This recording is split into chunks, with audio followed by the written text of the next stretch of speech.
So wait, Vid, how did you fucking get your tribe back down to fucking duo? What? Did you try for Tet? No, my Begs is still try. Oh, okay. Go for Tet. I thought you were saying you fucking like went for Tet and knocked him back down to duo. Oh, dude. You'll never win if you never try. But I did try just now. I got it. Oh, good job. Hey, dude, got that try. No, Tet. Yeah, try Tet. Try comes before Tet. Well, no. So my plan was right, like get try Begs, then get try Zarka. So right now I'm working on try Zarka before I go for any Tets. Dude, I'm feeling it. I'm feeling it right now. I'm not even in a position where I could. You're gonna one tap it with 0 stacks, dude. Just try. Oh yeah, dude. I mean, I've got a 54 just sitting there. Oh, How did you get 54?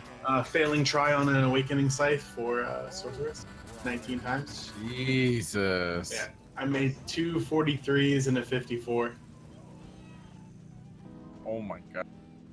Yeah, I spent almost a bill on that site. On try, dude. Yeah.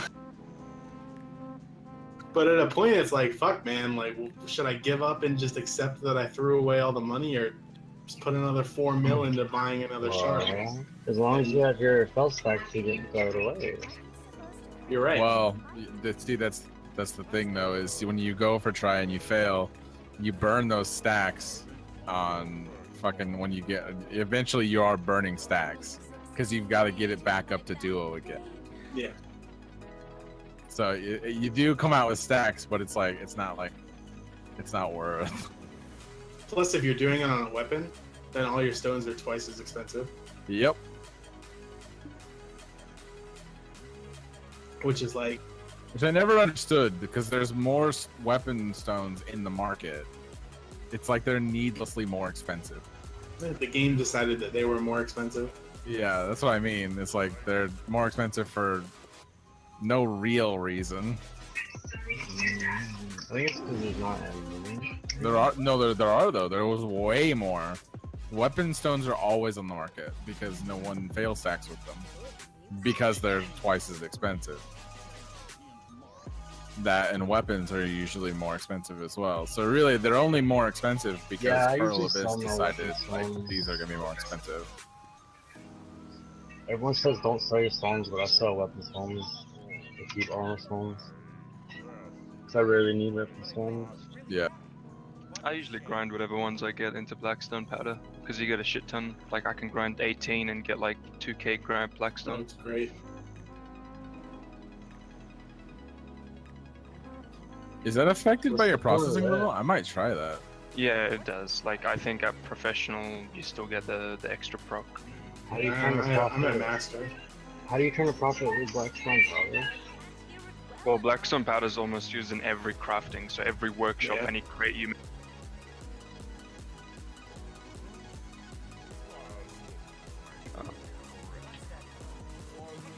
You'll actually end up using Blackstone powder. Weapon reform stones, tools, utensils. Alternatively, you could get rough stone and then put it in a refinery to get that, but rough stone is like... I'd reuse it for something else other than that. Yeah, later it'll be polished stone with exports.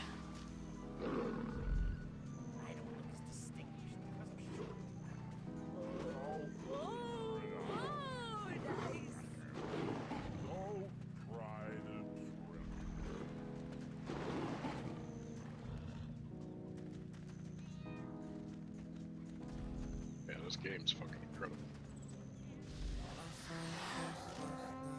So, I did have a thought though. I'm sure somebody answered this and I missed it. But if you got, let's say, a piece of gear at try, you fail and it drops to duo, is it possible for it to go back to pry? Yep. Duo? Yes. Oh yeah, it's not only is it possible, it's likely. Yeah, it's probable. What? So what you do when you get something to try is you sit on the marketplace for another item, So then you proc that item and you use that item to try to get it to tap. That is one thing you could do, but I would not recommend that for pets. You're tying up a shit ton of money on two of them. This is true. No, they're kind of fucking assholes for fucking doing. Not to mention you're gonna lose depending on if. Depends. Yes, you probably do want a second item. Yeah. Not to mention by having two of them, you're gonna be losing a huge amount of money as well because you're gonna eventually succeed and then need to sell the other one. And even if it's in the same state, you're just gonna take the 15% loss on it. I don't know, like, I feel like I've got two Zarkas, one I'm going to use for PvE, one I'm going to use for PvP, and then when the time comes, whichever, you know, pops first is going to be whichever I use, you know, for PvP. But, like, to That actually might be focus true. on one... But the alternative of buying it is buying it at almost 200 to 4, way over market value. It's pretty much the only way you're going to be able to buy it.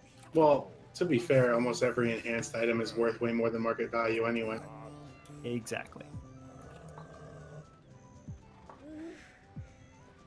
Like, I don't know, like my tri begs, they're worth like 400 mil. No way, I would never sell them for 400 mil.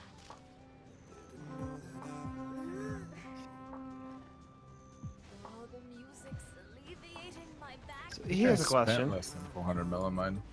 Is it frequent for people to put their item on the marketplace and then take it back off if it's not on pre-order? You can't.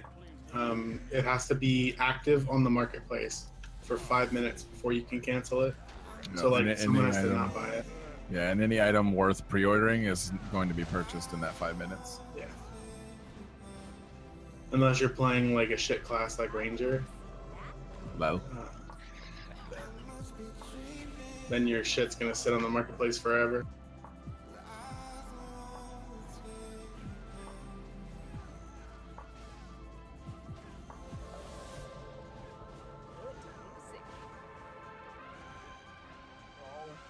Rangers are good. They're a strong class, like an IBF, Ranger and Kuno, along with Ninja, are probably some of the hardest classes to kill, and I consistently see them ending up with like the highest scores. But I guess it's more to what they add to the team, and like a Nerd or a Siege War, that's kind of where they fail at. Yeah, I mean Ninja and Tamer are the two best 1v1 classes in the game, but everyone kind of says that they're not great because of that. They're not good in nodes. Which tells me that the strategies are wrong. I mean, there's like in this game, the strategy more comes with the planning of your base and your teams rather than like the individualistic characteristics. So like in other games, for example, each class can bring something different to the table. Whereas in this game, each class has something different to bring to the table, but there are, in certain situations, the top 5 classes can always do it better. The top 5 classes being Witch, Wizard, DK, Berserker, and Warrior, and we're slowly seeing Striker kind of hit that meta too. It's like all the other classes are still good enough to participate, but they're not as wanted as all like the top classes you could get.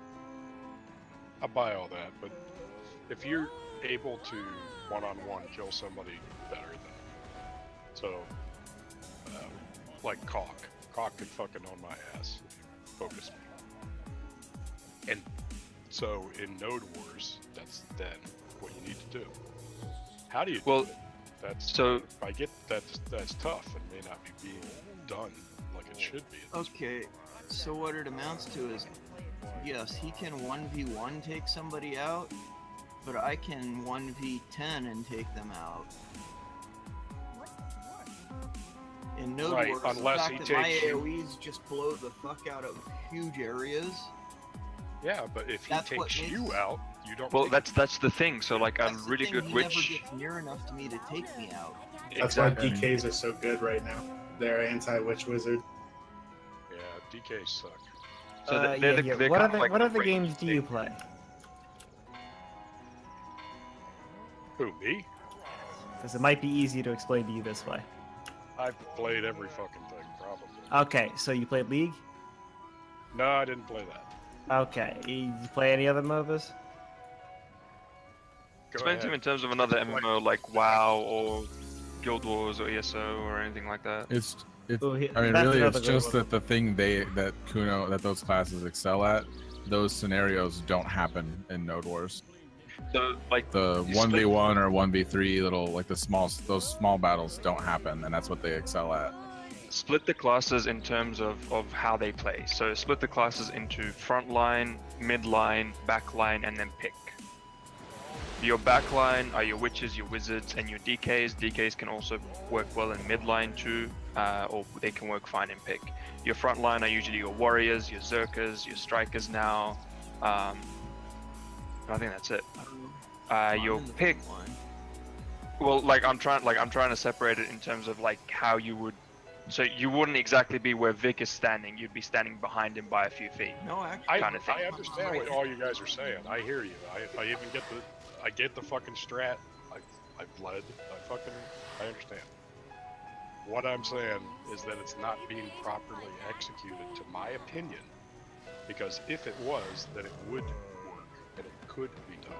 Look, GW2, it was Zerg versus Zerg. Period. Ever. So yeah, classes came out as meta, and I was a guardian, front line. Fuck yeah. But Well, that's that was the right way to do shit. That's just well. Okay, so the way it went. all right, so let's take a Guild Wars 2 example. You have a Zerg v Zerg. You have a 25 versus 25, or let's say a 30 v 30. The one of the 30 has a group of 3 or 4 people who will run pick. They'll have 2 thieves, 1 NG, and a ranger. What the pick will do is the NG will try and get a pull on you, and they will try and then if he gets the pull, fine. If he doesn't, they'll kind of try and focus somebody who's either lagging behind or somebody who's in the back line that's sufficient enough that they can burst down. So if you look at Archer when Yep. Yeah, you're making my point with that explanation, because Yeah. that is advanced tactics. There weren't very many Zergs that fucking did that, but if you did that, it worked well. So let me follow that up with in this game, you'll constantly see Archer, Ben, Cock. I know we'll do that now. You'll see them. They'll be on the fringes of the fight, and they'll go in. They'll pick one guy out, and they'll back out.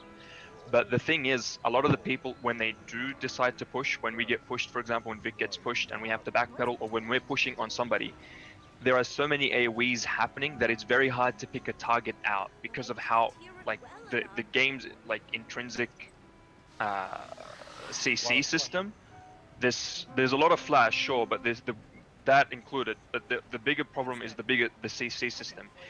There's not a lot of safe opportunities for you to kind of get in there, get one guy. It's not like Guild Wars, because Guild Wars you had stability. If you had stability, for example, before they changed it to stack, and even after they changed it to stack, you could go in there, you could focus a guy, unload on him. If you could get the damage before like the front part of the train turns around and backpedals to their backline, you could actually kill and get out.